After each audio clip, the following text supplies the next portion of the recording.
ललितपुर गांव में 3 लोगों का एक छोटा सा परिवार रहता था। एक माँ और उनकी 2 बेटियां। घर की आर्थिक स्थिति अच्छी नहीं थी, फिर भी वे किसी तरह अपना जीवन यापन कर रही थीं। उस परिवार की मुखिया बसंती थी। उनकी बड़ी बेटी का नाम मीरा था और छोटी बेटी का नाम सुमन था। दोनों बहनें अक्सर छोटी छोटी बातों पर आपस में झगड़ती रहती थीं। सगी बहनें होने के बावजूद उनके बीच प्रेम और अपनापन बहुत कम था, जिसके कारण घर का माहौल भी अक्सर तनावपूर्ण बना रहता था। अरे सुमन, तू इतनी गुस्से में क्यों है? क्या हुआ है? कहीं तो फिर से मुझसे झगड़ने का इरादा लेकर तो नहीं आई? तुझसे झगड़ने का मुझे कोई शौक नहीं है मीरा। मैं तो तुझे बस ये कहने आई हूँ कि मेरी चीजों को हाथ मत लगाया कर। आज भी तूने मेरे कपड़ों को हाथ लगाया है। माँ ने तुझे और मुझे दोनों को एक जैसी चीजें लाकर दी है, फिर तुम मेरी ही चीजों पर नजर क्यों रखती है? सुमन की ये बात सुनकर मीरा खड़ी हो गई और उसे भी बहुत गुस्सा आ गया।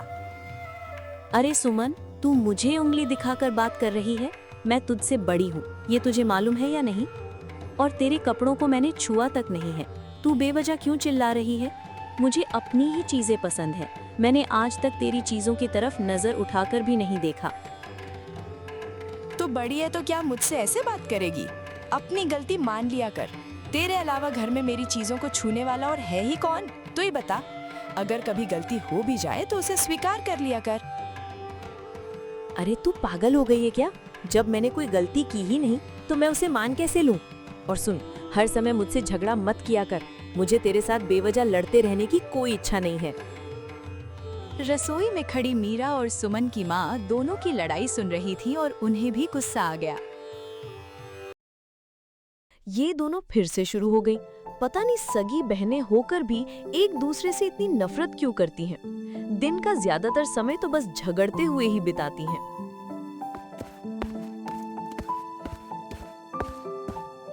अरे तुम दोनों पागल हो गई हो क्या? सगी बहनें होकर भला कोई इतना लड़ता है? जरा दूसरों के घरों में जाकर देखो, बहनें कितने प्यार और अपनेपन से रहती है।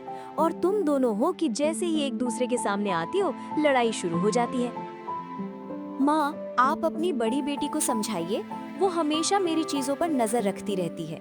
आप जो भी मुझे देते हैं वही उसे भी देते हैं। फिर भी वो मेरी चीजों से इतना क्यों जलती है और हर समय मेरे साथ झगड़ा करने चली आती है? अरे सुमन, माँ से इतनी झूठी बातें क्यों कर रही है तू? तुझे अपनी बड़ी बहन की तरफ उंगली उठाकर बात करते हुए जरा भी शर्म नहीं आती? मैं तो शांति से बैठी हुई थी। झगड़ा करने तो खुद तू ही मेरे पास आई थी और अब माँ के सामने खुद को अच्छा दिखाने की कोशिश कर रही है। अरे तुम दोनों ये सब बंद करो। तुम दोनों की लड़ाई झगड़ों से अब मैं तंग आ गई हूँ। भगवान तुम्हारे पिताजी को अपने पास बुला चुके हैं। अब तुम दोनों के अलावा मेरा कोई नहीं है। लेकिन तुम दोनों मुझे सुख देने के बजाय हमेशा परेशान ही करती रहती हो। और मीरा, तुम तो बड़ी हो, तुम्हें थोड़ा समझदारी से काम लेना चाहिए और छोटी छोटी बातों को नजरअंदाज करना सीखना चाहिए। अब तुम दोनों बड़ी हो गई हो। इस उम्र में ऐसे लड़ाई झगड़े करना बिल्कुल भी शोभा नहीं देता। माँ, मुझे समझाने से कोई फायदा नहीं होगा। आप अपनी छोटी बेटी को समझाइए। मैं भी चाहती हूँ कि हम दोनों प्यार से और अच्छे से रहें, लेकिन ये हर बार कोई ना कोई बहाना ढूंढकर मुझसे बहस करने आ जाती है। इसने तो मेरा पूरा दिमाग ही खराब कर दिया है। अब मैं थोड़ा बाहर होकर आती हूँ, क्योंकि घर में रहने का माहौल ही नहीं रह गया है।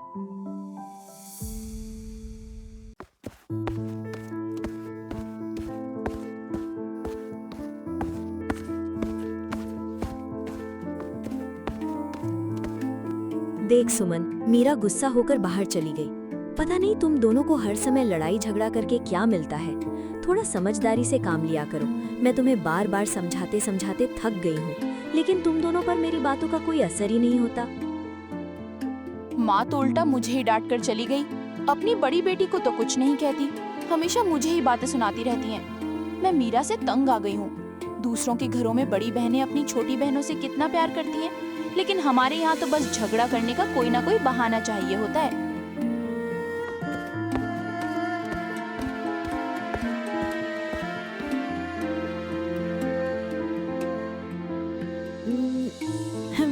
इस सुमन की वजह से घर में रहकर भी चैन नहीं मिलता और माँ भी पता नहीं क्यों उसकी गलती की बातें मुझे ही सुनाती रहती हैं। मैं बड़ी हूँ तो क्या सिर्फ मुझे ही सब कुछ समझना चाहिए?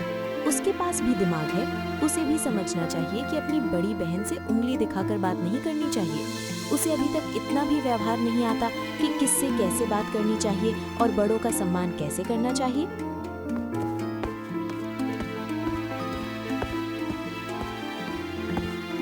अरे मीरा, आज तुम यहाँ अकेली क्यों बैठी हो? तुम्हें देखकर ऐसा लग रहा है कि तुम किसी चिंता में डूबी हुई हो। क्या बात है बहन, जो तुम यहाँ अकेले बैठकर अपने आप से बातें कर रही थी? अरे पूजा, तुझसे क्या कहूँ, तेरी भी तो एक छोटी बहन है ना। तू ही बता, क्या वो हर वक्त तुझसे झगड़ा करती रहती है और क्या वो तेरा सम्मान नहीं करती? जरूर करती होगी, लेकिन मेरी बहन तो ऐसी है कि उसे अपनी बड़ी बहन से लड़ने का बस कोई ना कोई बहाना चाहिए। यहाँ तक कि वो मुझे दीदी कहकर भी नहीं बुलाती, बल्कि सीधे मेरे नाम से पुकारती है। अरे ये तो सच में बहुत गलत बात है। तू उससे बड़ी है, इसलिए उसे तुझसे सम्मान के साथ बात करनी चाहिए। मेरी बहन तो मुझे बहुत प्यार करती है, सम्मान की तो बात ही छोड़। वो हर वक्त दीदी ये दीदी वो कहकर मुझसे बातें करती रहती है और मैं भी उसे बहुत प्यार करती हूँ। मुझे पता है पूजा, मेरे अलावा शायद सबकी किस्मत अच्छी है। बस एक मैं ही हूँ जिसे बहन होकर भी अपनी बहन का प्यार और सम्मान नहीं मिलता। माँ भी हमेशा मुझे ही डांटती रहती हैं। उनका कहना होता है कि मैं बड़ी हूँ, इसलिए मुझे ही समझदारी दिखानी चाहिए। मैं लड़ाई करना नहीं चाहती, लेकिन वो खुद मेरे पास आकर उंगली दिखाकर बात करने लगती है और झगड़ा शुरू कर देती है। उसे भी ऐसा नहीं करना चाहिए। भला कोई अपनी बड़ी बहन से उंगली दिखाकर बात करता है क्या? खैर, तू अपनी छोटी बहन को प्यार से समझाने की कोशिश करना। इसके अलावा और क्या ही किया जा सकता है। आखिर तुम दोनों सगी बहनें हो, इसलिए मिलजुल कर रहना चाहिए। तुम्हारे पिताजी भी अब इस दुनिया में नहीं हैं, इसलिए तुम दोनों की जिम्मेदारी है कि अपनी माँ का ख्याल रखो, उन्हें प्यार और सम्मान दो और हमेशा उनका सहारा बनकर रहो। मीरा के घर से निकल जाने के कुछ देर बाद सुमन भी गुस्से में घर से बाहर आ गई। वो जंगल की ओर जाने वाले रास्ते के किनारे एक पेड़ के नीचे जाकर उदास और नाराज होकर बैठ गई। अरे सिया, आज तो तूने आने में काफी देर कर दी। मैं कब से यहाँ बैठकर तेरा इंतजार कर रही थी। वो क्या है ना सुमन, घर के काम में मैंने अपनी दीदी का थोड़ा हाथ बटा दिया, इसलिए आने में देर हो गई। उसके बाद दीदी ने मेरे लिए खीर भी बनाई थी, तो उसे खाने के लिए भी रुक गई। बस इसी वजह से थोड़ी देर हो गई। तेरा तो अच्छा है सिया, तेरी दीदी तुझसे बहुत प्यार करती है। काश मुझे भी तेरी जैसी दीदी मिलती। शायद मेरी किस्मत में दीदी का प्यार लिखा ही नहीं है। मेरी दीदी तो हर समय मुझसे लड़ने के लिए तैयार रहती है। पता नहीं वो मुझसे इतनी नाराज या नफरत क्यों रहती है। मैं अगर कुछ थोड़ा सा भी कह दूं तो मुझे छोटा समझकर प्यार से समझाने के बजाय डांटना और सुनाना शुरू कर देती है। मेरी दीदी मुझसे बहुत ज्यादा प्यार करती हैं। वो हमेशा मेरे बारे में सोचती हैं और अपनी खुशी से भी ज्यादा मेरी चिंता करती हैं। मेरे लिए तो मेरी दीदी दुनिया की सबसे अच्छी दीदी है। तुम्हें भी अपनी दीदी के साथ प्यार और सम्मान से रहना चाहिए, क्योंकि बड़ी बहन का प्यार और साथ हर किसी की किस्मत में नहीं होता। अरे सिया, तुम्हारी बात के मुताबिक मैं भी चाहती हूँ कि हम दोनों मिलजुल कर प्यार से रहें, लेकिन मैं क्या करूँ? वो तो हमेशा मुझसे लड़ने का कोई ना कोई बहाना ढूंढती रहती है। मुझे ये बिल्कुल अच्छा नहीं लगता। अगर सिर्फ मैं ही समझने की कोशिश करूंगी तो उससे क्या होगा? रिश्ते को निभाने के लिए दोनों तरफ से कोशिश होनी चाहिए, लेकिन ऐसा लगता है कि उसे मुझसे प्यार ही नहीं है। अरे सुमन, तुम बेवजह ये सब सोच रही हो। और सच कहूँ तो बड़ी बहन अगर अपनी छोटी बहन को कुछ कहती है तो उसके भले और अच्छे के लिए ही कहती है। इसलिए उसकी बात को समझकर मानना चाहिए और उसके साथ प्यार से रहना चाहिए। हाँ सिया, देखते हैं क्या होता है। उसके मन में भी मेरे लिए प्यार होना चाहिए, नहीं तो सिर्फ मेरे अकेले समझने से क्या ही होगा। पता नहीं दोनों लड़कियां कहाँ गई होंगी। दिन में ही एक दूसरे से झगड़कर बाहर चली गई थीं और अब तो शाम भी हो गई है, लेकिन अभी तक घर नहीं आई। पता नहीं दोनों कहाँ होंगी। मैं तो इन्हें समझा समझा कर थक गई हूँ। सगी बहनें होकर भी दोनों को एक दूसरे से इतनी नफरत क्यों है? हे भगवान, कोई ऐसा चमत्कार कर दीजिए कि दोनों एक दूसरे की अहमियत समझने लगे और प्यार से रहने लगे।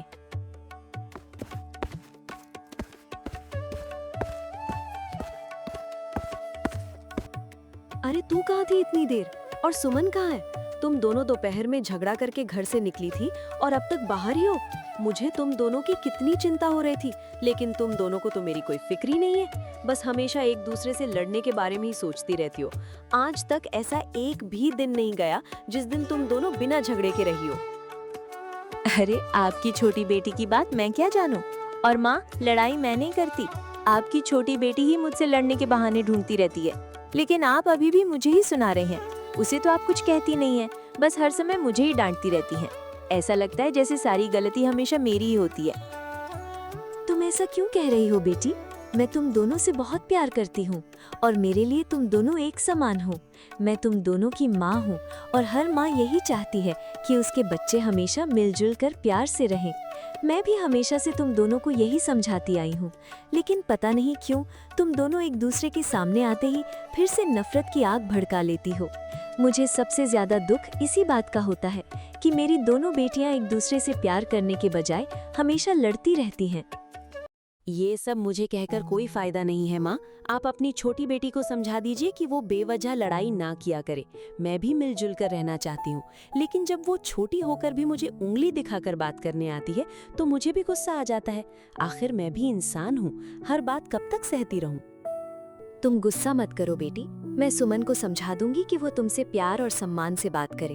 अभी तुम घर के अंदर जाकर कुछ खा लो। रसोई में मैंने खाना बनाकर रखा है। मैं यही रुककर सुमन का इंतजार करती हूँ। उम्मीद है कि वो भी जल्द ही घर लौट आएगी।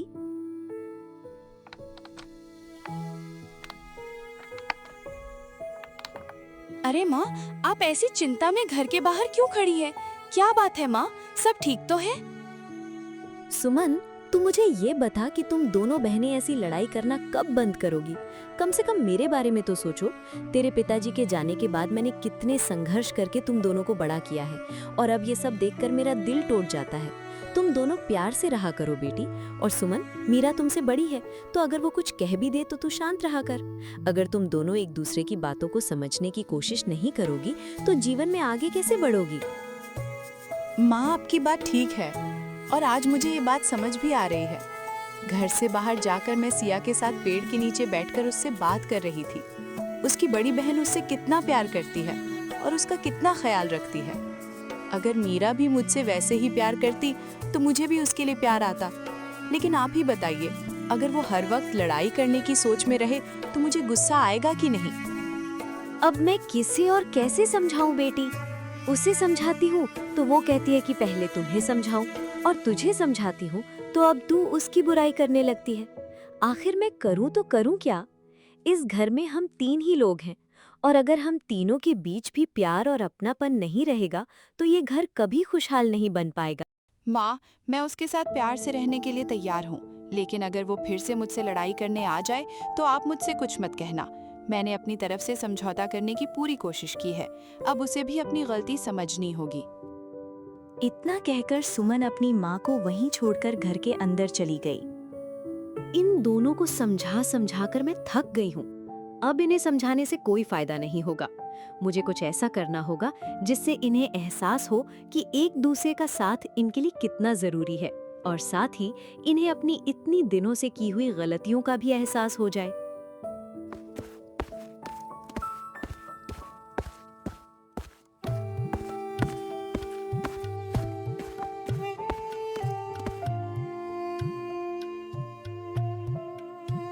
अरे बहन जी, आज इतने दिनों बाद हमारे घर, और वो भी रात के समय। सब ठीक तो है ना?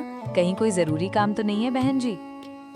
अरे पार्वती बहन, आपसे क्या कहूँ, मेरी दोनों बेटियां हमेशा आपस में लड़ती झगड़ती रहती हैं। उनके बीच जरा भी प्यार नहीं है। मैं रोज उन्हें समझाती हूँ, लेकिन वे मेरी बात बिल्कुल नहीं मानती। आपकी भी तो 2 बेटियां हैं, देखिए वे कितने प्यार और समझदारी से रहती हैं। मेरी बेटियां भी आपकी बेटियों के साथ समय बिताती हैं, फिर भी उन्हें एक दूसरे की अहमियत समझ नहीं आती। अब मैं चाहती हूँ कि आप इस मामले में मेरी थोड़ी मदद करें, ताकि दोनों के बीच चल रही तकरार हमेशा के लिए खत्म हो जाए और वे प्यार से रहना सीख जाएं।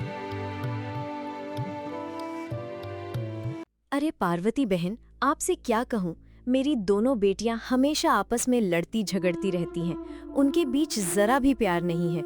मैं रोज उन्हें समझाती हूँ, लेकिन वे मेरी बात बिल्कुल नहीं मानती। आपकी भी तो 2 बेटियां हैं, देखिए वे कितने प्यार और समझदारी से रहती हैं। मेरी बेटियां भी आपकी बेटियों के साथ समय बिताती हैं, फिर भी उन्हें एक दूसरे की अहमियत समझ नहीं आती। अब मैं चाहती हूँ कि आप इस मामले में मेरी थोड़ी मदद करें ताकि दोनों के बीच चल रही तकरार हमेशा के लिए खत्म हो जाए और वे प्यार से रहना सीख जाएं। अरे बसंती बहन, मैं तुम्हारी मदद जरूर करूंगी, लेकिन मुझे करना क्या होगा? और तुमने ऐसा क्या सोचा है जिसे करने से वे दोनों सुधर जाएंगे और आपस में लड़ना झगड़ना बंद कर देंगी? पार्वती के ऐसा कहने पर बसंती ने अपनी सोची हुई योजना विस्तार से उसे समझा दी। क्या करना है, कैसे करना है और कब करना है, ये सारी बातें बसंती ने पार्वती को अच्छी तरह समझा दी। अच्छा, तो मुझे यही करना होगा। लेकिन क्या इससे सब कुछ ठीक हो जाएगा? क्या इससे दोनों के बीच की तकरार खत्म हो जाएगी और वे प्यार से रहने लगेंगी? मुझे तो बस उम्मीद है कि सब ठीक हो जाएगा। बाकी सब भगवान के हाथ में है। दोनों के पिताजी भी तभी चल बसे थे जब वे बहुत छोटी थीं। अब अगर मेरी आंखों के सामने ही दोनों मिलजुल कर रहने के बजाय यूं ही आपस में लड़ती झगड़ती रहेंगी तो मेरा भी इस दुनिया में जीने का मन नहीं करता। मैं तुम्हारी बात समझती हूँ बसंती। मैं भी तुम्हारी तरह 2 बेटियों की माँ हूँ। जब दोनों बेटियाँ आपस में प्यार से रहती हैं तो दिल को बहुत सुकून मिलता है। वही सुकून तुम्हें भी चाहिए। तुम चिंता मत करो, मुझे पूरा विश्वास है कि तुम्हारी इस योजना से मीरा और सुमन को एक दूसरे की अहमियत जरूर समझ आ जाएगी।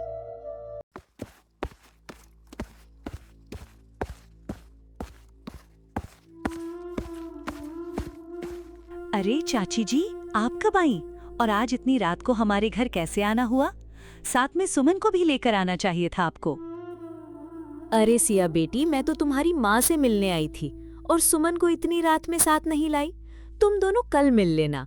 वैसे भी तुम दोनों हर रोज साथ में घूमती फिरती हो।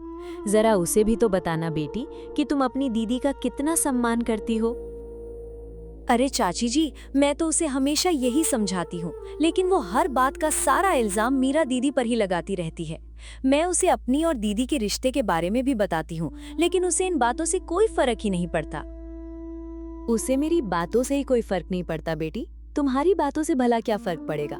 खैर छोड़ो ये सब। तुम और तुम्हारी दीदी हमेशा मिलजुल कर रहना। हाँ, परिवार में हमेशा एक दूसरे का साथ होना बहुत जरूरी होता है बेटी, इसलिए हमेशा प्यार से और एकजुट होकर रहना। अरे बसंती, अभी ये सब छोड़ो, रात काफी हो चुकी है। तुम घर की ओर निकल जाओ। दोनों बेटियां घर पर अकेली हैं और मैं कल सुबह आ जाऊंगा। तुम चिंता मत करो, सब कुछ ठीक हो जाएगा।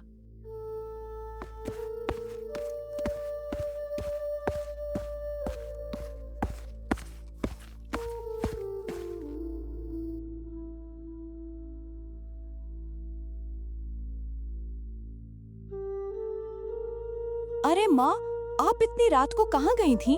मुझे बताया भी नहीं। मैं आपको ढूंढ रही थी, लेकिन आप घर पर थी ही नहीं। आखिर आप कहाँ गई थीं? अगर मैं सुमन से कहूंगी कि मैं सिया के घर गई थी और कल सुबह पार्वती बहन भी हमारे घर आएंगी तो उसे कुछ शक हो सकता है। इसलिए अगर मैं उसे सब कुछ बता दूंगी तो वो कल हमारी योजना पर शक कर सकती है। अरे माँ, आप अचानक किस सोच में डूब गई? बताइए ना, आप इतनी रात को कहाँ गई थीं? अरे मैं तो तुम्हारी कमला चाची के घर गई थी। घर पर कब तक बैठी रहती, इसलिए थोड़ा उनके पास जाकर बैठी और उनसे कुछ देर बातें करके आ गई। अच्छा, मुझे तो लगा था कि आप सिया के घर गई थी। अरे नहीं नहीं बेटी, तुम तो उससे हर रोज मिलती ही हो, फिर मैं भला उसके घर क्यों जाऊंगी? वैसे मीरा कहाँ है? दिखाई नहीं दे रही। और मुझे खाना भी बनाना है। होगी शायद रसोई में, मैं उसके बारे में नहीं जानती। और आज तो उसने मुझे बहुत कुछ सुनाया है, इसलिए मैंने भी उसे आवाज नहीं दी। दिन में इतना समझाया, शाम को भी समझाया, लेकिन अब भी वही बातें लेकर बैठी है। इन दोनों को समझाकर अब कोई फायदा नहीं है। मेरी योजना ही अब कुछ कर सकती है। अरे माँ, आज आपको क्या हो गया है? आप बार बार किसी सोच में डूब जा रही हैं। मैं पूछती भी हूँ तो आप बात को टाल देती हैं। अरे बेटी, कुछ नहीं, बस ऐसे ही। वैसे तू यहीं बैठ, मैं रसोई में जाकर खाना बनाती हूँ।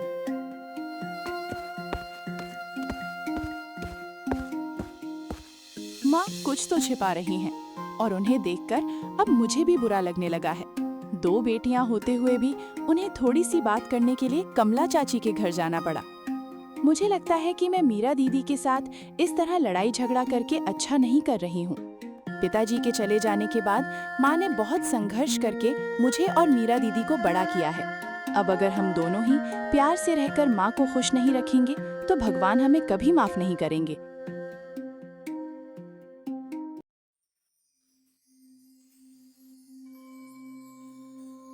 माँ, आप आज रात को कहाँ चली गई थी? आप तो रात में कभी बाहर नहीं जाती। आपको घर पर ना देखकर आज का खाना मैंने ही बना दिया। मैंने सोचा कि आप हमेशा इतनी मेहनत करती रहती हैं, तो आज खाना मैं ही बना दूं।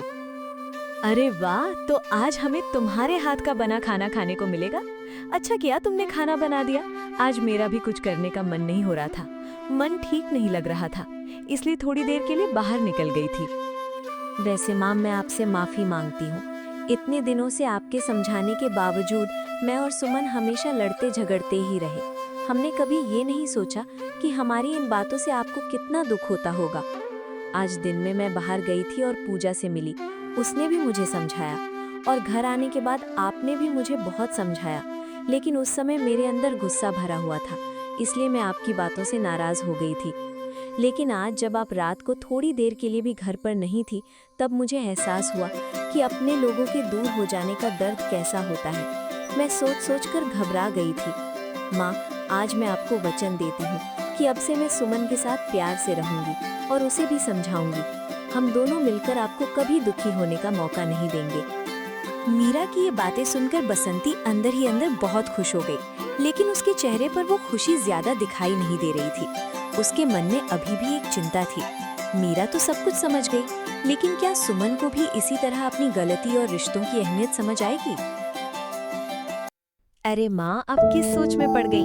अब तो खुश हो जाइए। मुझे लगता है कि आप यही सोच रहे हैं कि सुमन ये सब समझेगी या नहीं। आप बिल्कुल चिंता मत कीजिए, मैं उसे अपने पास बैठाकर प्यार से समझाऊंगी और मुझे पूरा यकीन है कि वो मेरी बात जरूर समझ जाएगी। फिर हम दोनों को लेकर आपके मन में जो चिंता इतने दिनों से चली आ रही है, वो हमेशा के लिए खत्म हो जाएगी। इसके बाद हम तीनों हमेशा प्यार और खुशी से साथ रहेंगे।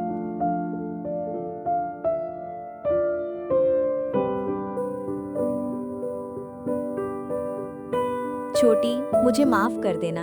इतने दिनों तक मैं ये समझ ही नहीं पाई कि एक छोटी बहन हमारे जीवन में कितनी कीमती होती है। मैं हमेशा तुझसे लड़ती झगड़ती रही, लेकिन कभी तुझे एक बड़ी बहन का प्यार और अपनापन नहीं दे पाई। हमारी लड़ाई झगड़ों में हम दोनों तो गुस्से में रह लेते थे, लेकिन दूसरी तरफ माँ के दिल को बहुत ठेस पहुँचती थी। आज मुझे अपनी गलती का एहसास हो गया है और अब मैं सब समझ गई हूँ। अब से हम तीनों हमेशा प्यार और खुशी से रहेंगे। हम दोनों बहनें भी एक दूसरे का साथ देकर प्यार और मिलजुल कर जीवन बिताएंगे। दीदी, आज मुझे भी सब समझ आ गया है। मैं तुमसे जो कुछ कहना चाहती थी वो सब तो तुमने खुद ही कह दिया। अब से हम दोनों कभी लड़ाई झगड़ा नहीं करेंगे, बल्कि हमेशा प्यार और मिलजुल कर रहेंगे। जीवन की हर परिस्थिति का सामना हम एक दूसरे का हाथ थामकर साथ मिलकर करेंगे। और सबसे जरूरी बात, हम दोनों मिलकर माँ को हमेशा खुश रखने की पूरी कोशिश करेंगे। मीरा और सुमन दोनों बहनों की सारी बातें बसंती अंदर से सुन रही थी। उनकी बातें सुनकर उसका दिल खुशी से भर गया। वो बहुत प्रसन्न हुई और मुस्कुराते हुए बाहर आ गई। बेटियों, आज मैं सचमुच बहुत ज्यादा खुश हूँ। तुम दोनों को इस तरह प्यार से साथ देखकर मेरे दिल को बहुत सुकून मिल रहा है। मेरी बस यही इच्छा है कि तुम दोनों हमेशा ऐसे ही प्रेम और अपनापन बनाए रखो। मुझे जीवन में इसके अलावा और कुछ नहीं चाहिए। हम तीन ही लोग हैं और अगर हम तीनों हमेशा प्यार और एकता से रहेंगे तो हमारा जीवन खुशियों और सुख शांति से भर जाएगा। इसी तरह दोनों बहनों के बीच की तकरार हमेशा के लिए खत्म हो गई और बसंती की सारी चिंताएं भी दूर हो गईं। उसकी किसी योजना की जरूरत ही नहीं पड़ी, क्योंकि भगवान ने अपना चमत्कार दिखाकर दोनों बहनों के दिलों में फिर से प्यार और अपनापन भर दिया। इसके बाद तीनों खुशी खुशी और प्रिय